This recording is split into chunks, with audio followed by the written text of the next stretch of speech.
Lawyers for Sean Diddy Combs have begun cross-examining his former partner. Cassandra Ventura has already spent 2 days detailing allegations of violence and manipulation. Our America's editor, John Lyons, joins us now from Washington. John, g'day. Just take us through what the court heard today. Well, James, this case, of course, is the music mogul Sean Combs being charged with racketeering and sex trafficking, and his girlfriend of 11 years, Cassie Ventura, has given 3 days of evidence in chief, and now, the last few hours, has turned to the cross-examination.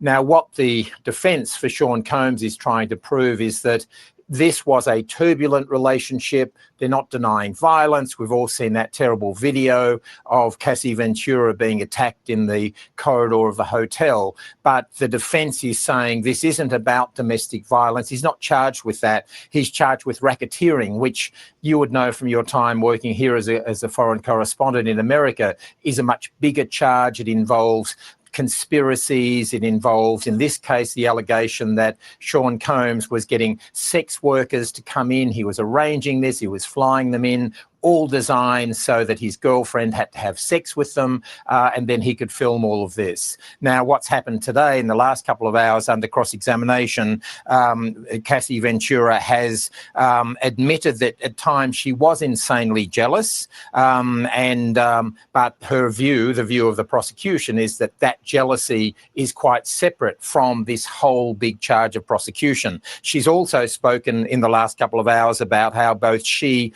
and Sean Combs were frequently using MDMA, these various drugs, ecstasy, ketamine, cocaine, and GHB, and that addicted to opiates in his case. So this is a case that's gripped America. In fact, on one side of the case, the prosecution team has 8 assistant US attorneys working for them. 7 of them are women. And on the other side, on the defence team for Sean Combs, are 7 of America's leading and highest paid lawyers. So 15 top lawyers, and this case still has a long way to run. Yeah, goodness, and there is so much interest in it around the world as well. John Lyons, thank you for that.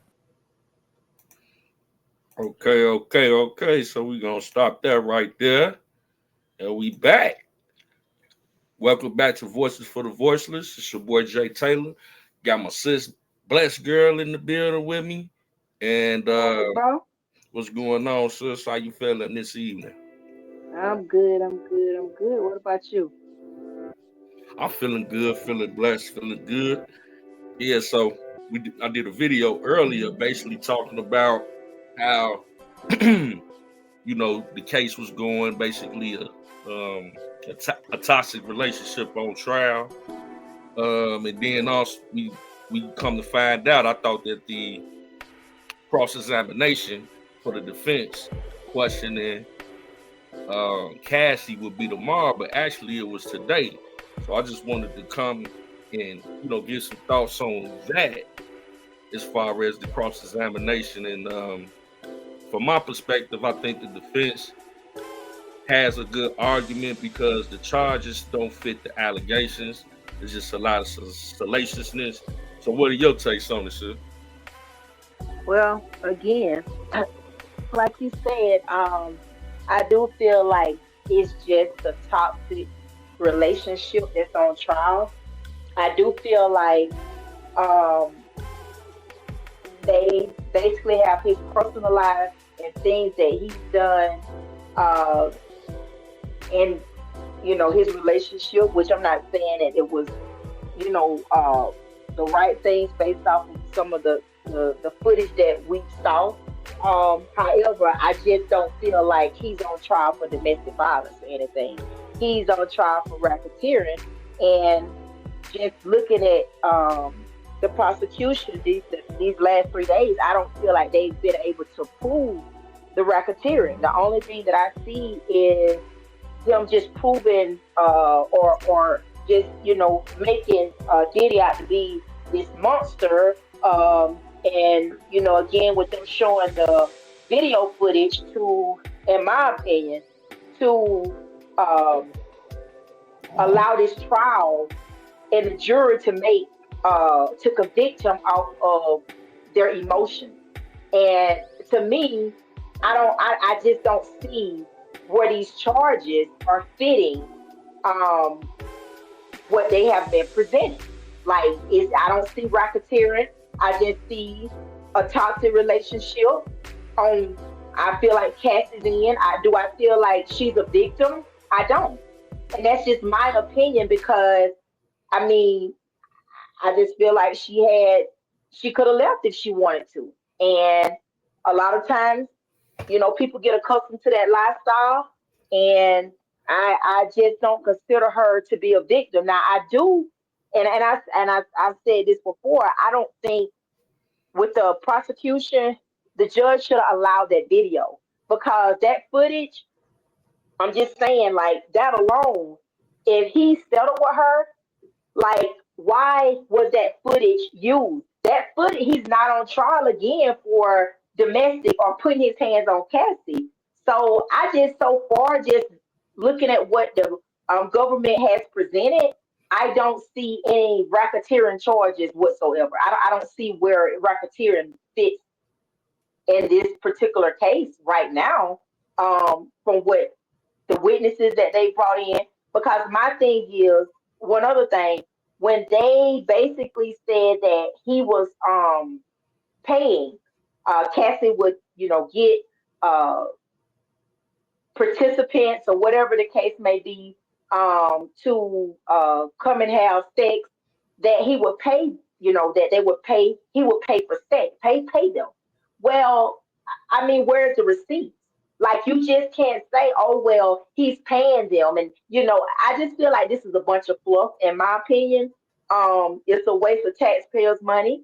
And I just feel like the government has got to prove more than what they have so far. Absolutely. Yeah, I agree. And then by the fact we know that she settled out of court prior to this. And, once you take money, it's kind of like, there go your retribution. So listening to the trial so far, it's disturbing, some of the stuff that we're hearing. But like you said, where is it criminal if nobody is being forced? And I think it's kind of hard for the prosecution to prove that there's any forcible evidence when you stayed in a relationship for 11 years, Mm-hmm. So I want to present a video to kind of get some insight on where we are in the trial at this point. Let me see. Because, this is like how they really souped up this case, and had us looking like, oh, this is going to be, man, this. But then when you talk about a criminal enterprise, I'm just not seeing it. Racketeering, sex trafficking, look like all willing participants to me. Mm-hmm. Focusing back now on our breaking coverage of Sean Diddy Combs' racketeering and sex trafficking trial in New York. Right now, the prosecution's star witness, Cassie Ventura, is back on the stand under cross-examination. And moments ago, the judge just weighed in on timing, telling the defense they have until tomorrow's lunch break to continue questioning her, adding that anything after that would be up to his discretion. Combs's defense has been trying to challenge roughly 9 hours of direct testimony that Ventura has already given. She has told jurors that Combs allegedly abused her. And she said that over their 11-year relationship, she felt threatened at times to perform sexual acts with him. With us now is attorney and legal affairs commentator Ariva Martin. Ariva, what is your reaction to how the defense is approaching this so far?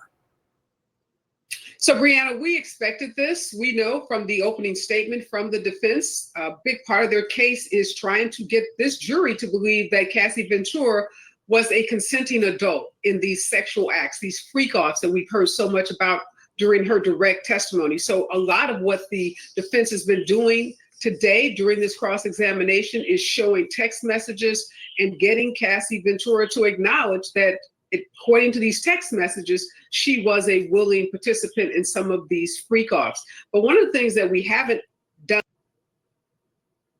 Book on dollar.com to get our lowest rates. Why are you in my house?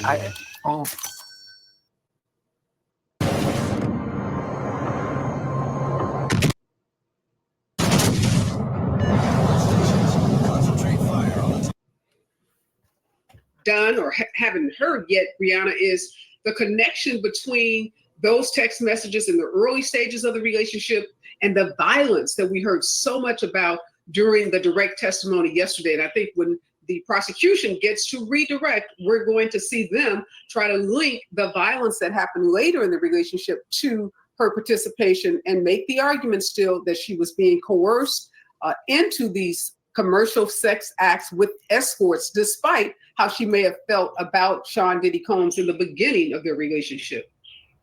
And Ariva, what do you make of the judge here weighing in on the timing? Because the defense, as our recent reporting indicated, had wanted to go at least through the end of tomorrow evening. I wonder if you think the judge is going to press for them to speed things up here, and that might affect their strategy. Absolutely, Boris. The judge has said from the beginning of this trial that it was going to be an efficient trial, and he was. Now, I want to stop there right there, sis, because we talked about this earlier as far as with the judge. Now, the prosecution, they done had all the time, the last 3-4 days to ask whatever questions they wanted.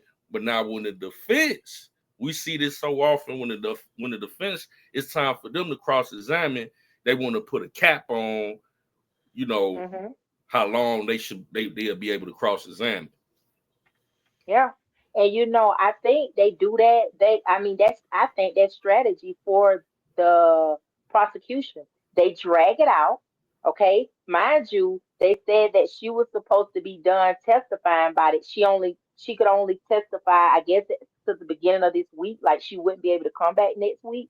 So when you think about it, they've taken 3 full days, and it doesn't give the defense enough time to really present the evidence that they have. So I think that strategy that they use to, I guess, kind of like eat in the time, you understand? So it gives the defense more, less time to be able to present all the evidence that they have. And I don't think that's right. I don't think the judge should rush the defense, but we see that often in a lot of cases. Like, and the judge, in my opinion, like I said before, I think those judges, they can be very biased when it comes down to cases, and they tend to side more with the prosecution and the defense. They have to pretty much struggle to present their case in such a short amount of time. So mind you, if they would have had the full 3 days, like if they had today, tomorrow, and Monday, I think that would have probably been, pretty fair. But they're trying to rush this so that they don't have enough time to really present the evidence that they can. So, yeah, I don't think that's right. Right. Yeah, definitely. We, like you said, we seen that several times in prior cases with the defense. It's that time, which the defense, the prosecution has the burden of proof, but it's still like, man, let them do what they do so they can present their case as well. But you know what? The burden of proof that they have, like they haven't even presented like they just basically, this case has just been off of case Cassie being abused, painting Diddy as this monster. It has yet to, in those 3 days, I haven't saw anything that speaks to these charges as far as racketeering. So see, the defense, in my opinion, I feel like that's where they're going to tomorrow. They're probably going to dig a little bit deeper if they focus on more of not spending so much time as painting Diddy as, okay, we know the tape, we know all these things that came out, but where's the racketeering? Like, where's the racketeering here? Exactly. That's, the salaciousness of it.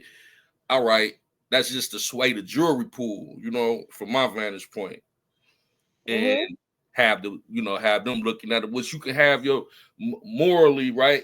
Most people will have a problem with what they're hearing, but people have to be clear. That's not what we're here for. The rule of law is the charges. If the man, and I think that domestic violence would apply here. But that is beyond the statute of limitations in the state level. So They had to throw on the racketeering, and it's real dangerous with these charges because even if you don't like Diddy, if they can apply that here, then they can use that pretty much any and everywhere and just use a blanket approach to just, target people for whatever reason, And I feel like too, the prosecution, in my opinion, like it's just what they've been presenting so far is really just almost like an emotional case. You understand? Like it's just emotional. Like to get the jurors to say, because again, when you look at what they presented, it will make you feel a certain way about case. But you cannot focus on that. The thing is the jurors gonna be strong minded enough to not allow that to sway their decision when it comes down to racketeering. Like these charges. And I think for the most part, that's why I say I feel like that particular case, not case, but that particular video should not have been used. That's just me. They should not have used that in this particular case. Now they have not presented receipts as far as where's these transactions to prove that there was uh uh transactions of payment for sex. I haven't seen that yet from the prosecution. Exactly. I haven't either. And, it's interesting to see, like, the text messages that they presented on cross-examination. So I want to, bring that up here as well, to see how she handled that. And it's just interesting because, like you said, you got to prove that she was coerced into being in this relationship. And I just don't think that that's the case. So I'm going to roll this clip right quick. To a ponytail. And in regard to some of the testimony, let's take a look at that and what was said so far on the stand. So Ventura read loving emails between the couple from 2008. Combs said, "I'm a very lucky man. I love you. I miss you. I can't wait to hold you." And Ventura responded, "I'm a very lucky woman. I miss you so much. I'd fly wherever you needed me to, whenever. I love you." So that's an example of one of the things that was said today in court in regard to her testimony. We do have another one we can put up for you in which she was testifying that she wanted more time and attention from Combs. "I haven't talked to you at all. I know you can take 3 minutes out of your day to talk to me, and you don't even try. I'm really hurt by the way you deal with me. I don't need your money. I need some attention. I am thankful, but I can pay for these things myself." And Ted, I just walked from outside the courthouse, and some of the other things that she was just testifying to are getting pretty graphic in nature. So I'm not going to be able to read everything on camera.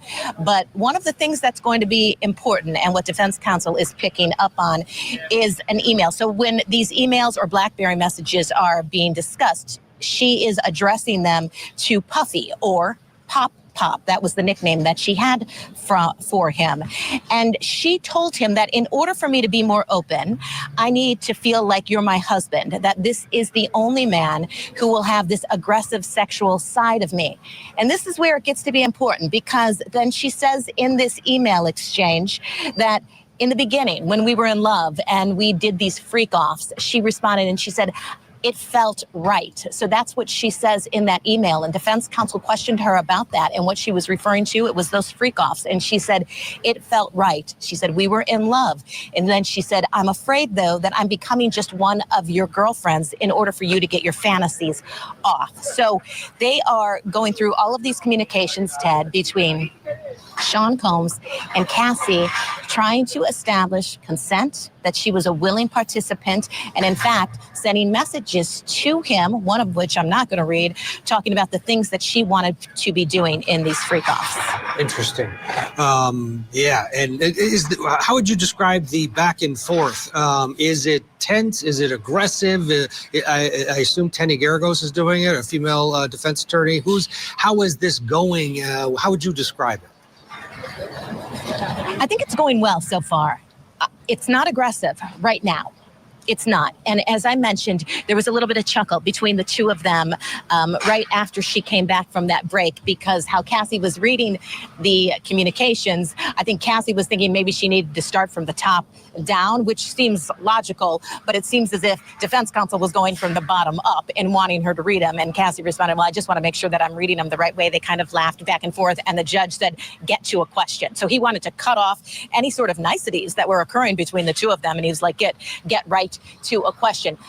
But, you know, Ted, it's the beginning. It's just the beginning of the cross. And she's going to be on the stand for quite some time. I anticipate that it will eventually get kind of aggressive. Absolutely. All right, Kelly Craft, thank you. We'll let you get back into the courtroom. Kelly will be with us throughout the day with updates on this cross-examination between defense attorney Anna Estevao and Cassie Ventura on the stand. So, yeah. One thing that I noticed about this is that they trying to play with the age thing too, with the, you know, they trying to use that as some type of talking point for the prosecution. Like this 37, 38-year-old man, you know, did this to this 19-year-old girl. You know what I'm saying? I think they trying to play on that as well.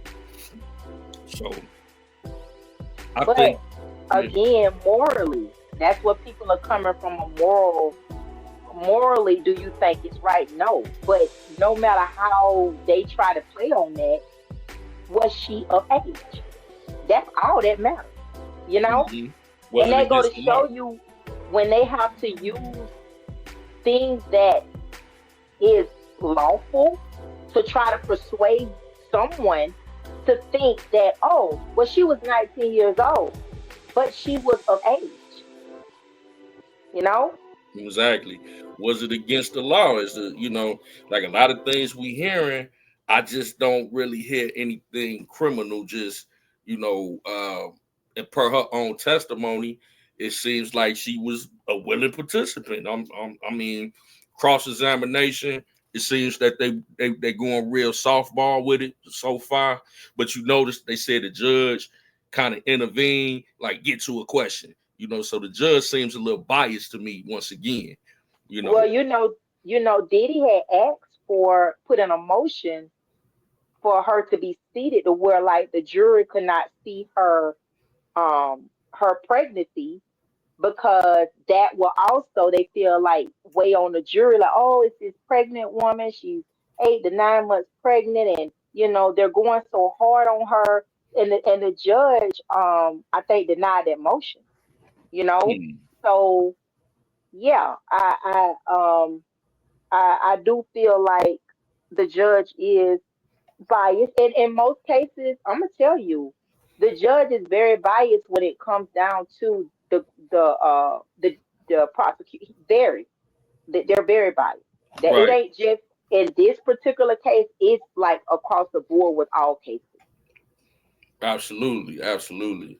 Yeah, so yeah, they tend to be biased because in a lot of cases they used to be former prosecutors, you know. Mm-hmm. So that's why it's very important that, you know, we know that the trial is being done fairly, because it you know, that scale does tend to lean in that direction. And yeah, I got this other clip here now, because Cassie has said in her testimony in them text messages that she actually enjoyed the freak offs, you know, which is, to me, diving off into the weeds. But I mean, just her credibility is, you know, at fault right here, if you ask me, because it's like you saying you were coerced, but then you saying that you enjoyed them. So which one is it? But another question too: if you was coerced, he wasn't with you in the room when you was sending those texts and those emails. Mm-hmm. So how was he coercing you, or applying pressure for you to send that? Like, he wasn't with you directly, you to send on what to say and how to say in these text messages and these emails. That's what you willingly done. Right, exactly. So let's roll this clip right here. This gets interesting. I'm back here with Serena. So one of the questions that we got, and I want to pull it up right now. Let me just pull it up where it was, where we got it.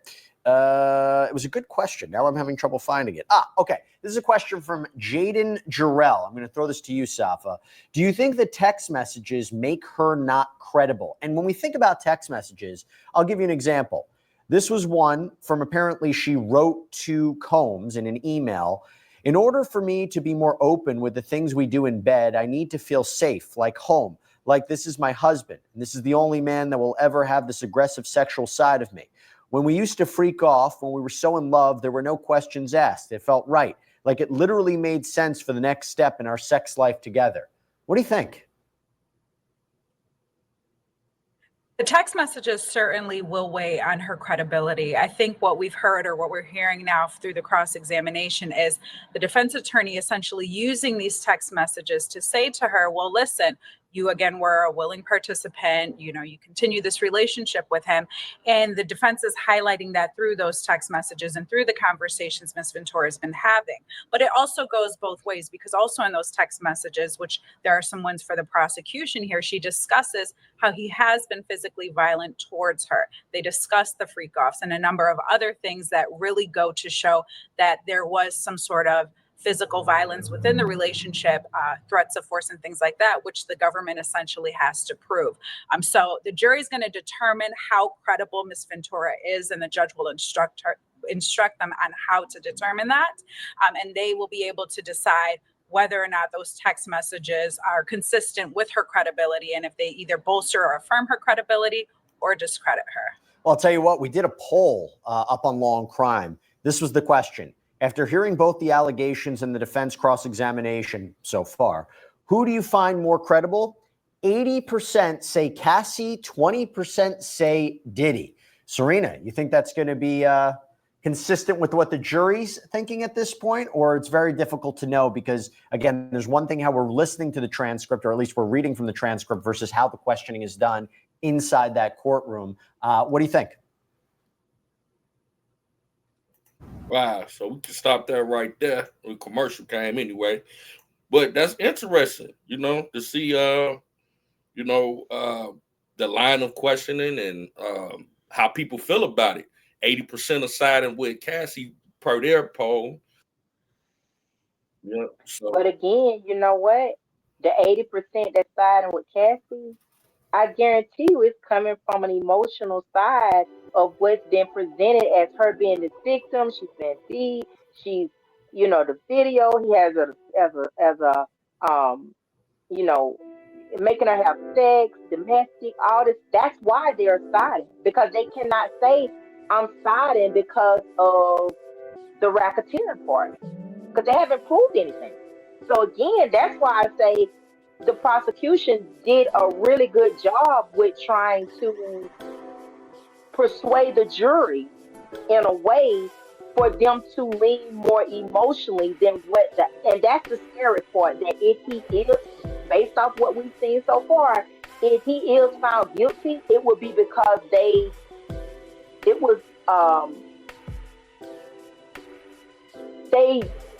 had more empathy and sympathy for Cassie, versus it being about the actual charges. And that's the thing that I'm kind of, questionable on, because when it came down to Harvey Weinstein, that's what got him convicted.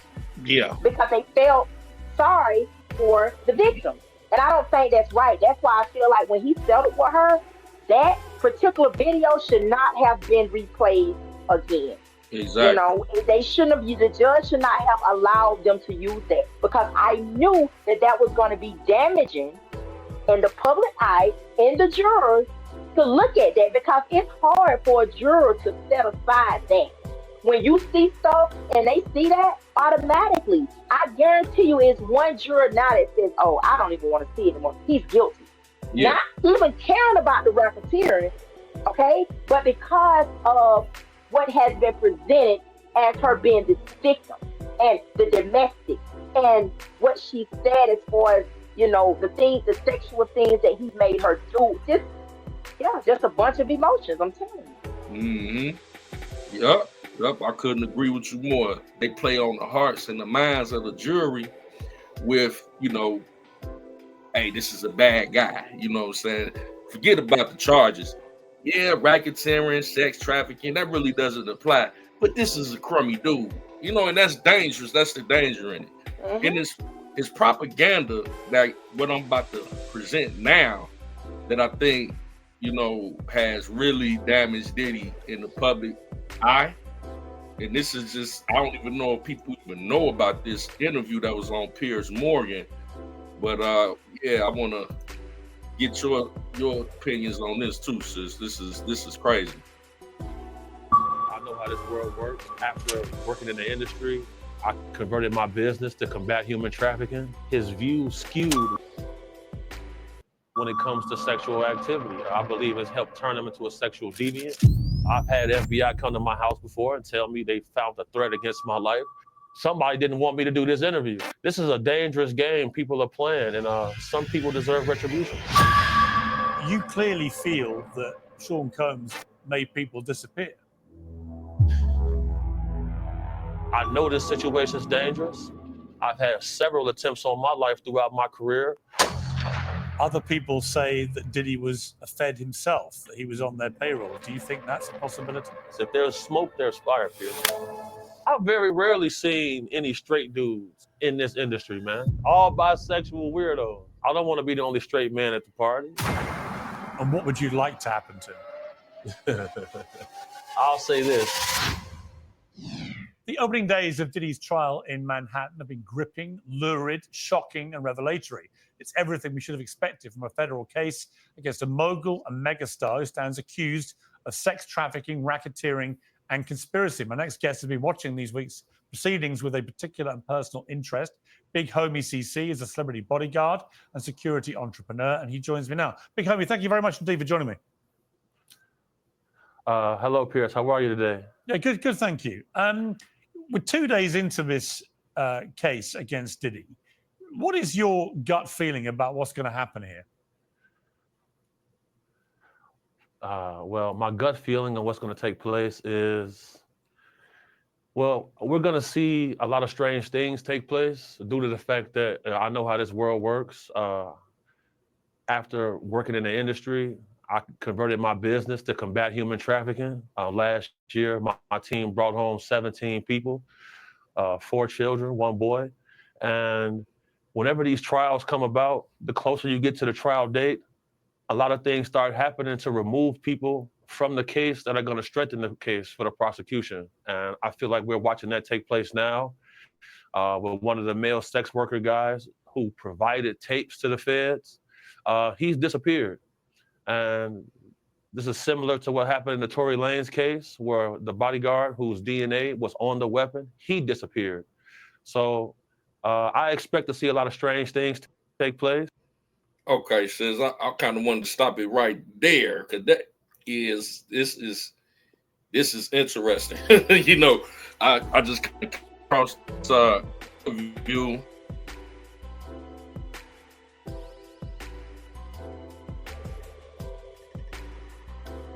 I'm Big Homie CC. So it just kind of remind me, like with the whole Kale situation, when people like Linda Mitch and the other guy, they came up mysteriously missing or car accidents during the time of the trial, and I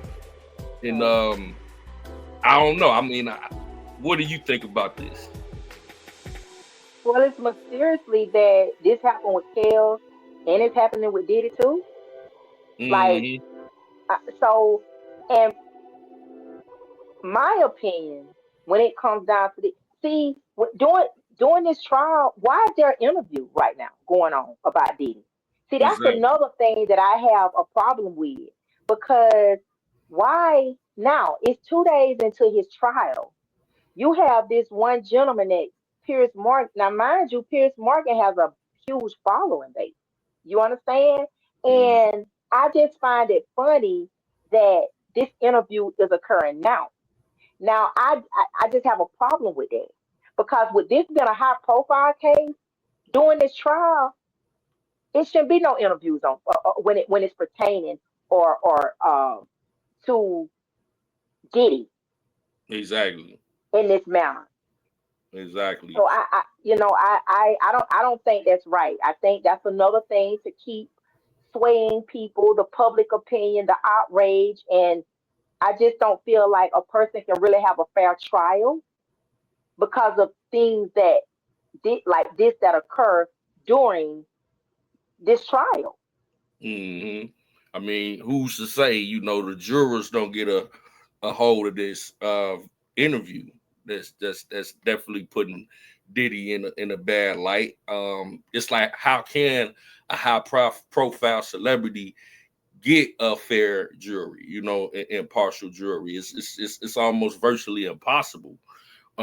So yeah, I mean, you guys can check that out on Piers Morgan if you want to watch the full video. I just thought it was interesting as we go to our final thoughts on this particular case. Cross-examination of Cassie for the defense started in the Diddy case today, and we just wanted to bring y'all some of that news right quick. And you got any final thoughts, sis? No, I'm just gonna be have my popcorn ready and waiting and just seeing, what the prosecution brings and what the defense brings. But so far, I haven't seen anything but just uh I guess a acting Tina episode, episodes from acting Tina. Like I haven't seen anything that matches the charges. Yeah, I mean, What he's been charged with. It definitely just seemed like the new age Ike and Tina Turner, and they had a relationship where they put hands on each other, and they, it was a lot of drugging going on. In this particular set, they had other multiple sex partners, which is their business that they grown. And to me, it just is not worthy of RICO, racketeering, criminal enterprise, sex trafficking, none of that. It's just it's just a waste of the taxpayers' dollars. I mean, the woman already got 20 million. It's just, whether you like Diddy or not, you got to stay focused on what the actual charges are. And you know what? Another thing too, if you're gonna charge this man for having freak off and what he does in his own personal bedroom. I mean, if you digging that deep, and we have Pornhub out here, OnlyFans, and if Pornhub is not a sex trafficking site, I don't know what it is. Because a lot of those people that participate in sex, they're traveling there to have sex to get paid. So I just have a problem with even down to this whole thing with Cassie. She was a willing participant, and if you're gonna charge Diddy, she should be charged as well because you acted, you was a part of it, and on top of that, if it was money exchange, and I mean she was an accessory to the crime. So if they're going to charge him, they need to charge either that male worker too, charge him for prostitution, because prostitution is illegal in 49 states. The only state that it's legal in is Nevada. So if all this happened in Nevada, then okay, yeah, but we know it did. Yeah, and that's actual factual, sis. I agree. Great points. We got Pornhub and all these other porn sites that that's what they do. They cross state lines and they get paid to perform in sex acts. So sex trafficking, people that's on OnlyFans that solicit themselves every day. I mean, this is what goes on. So it's quite hypocritical to say that a celebrity living a rock star lifestyle is a sex trafficker, is a criminal enterprise, when we have these known industries, so to speak, in sex industries that's going on and is legal. So, you know, we just got to keep all that in mind, because Diddy today, what celebrity tomorrow, you know? Mhm. Yeah. Or the average Joe. You Yeah, know, if they're average putting Joe. this in place for, Diddy, and they're breaking all types of laws to get a conviction, like the average Joe don't stand a chance.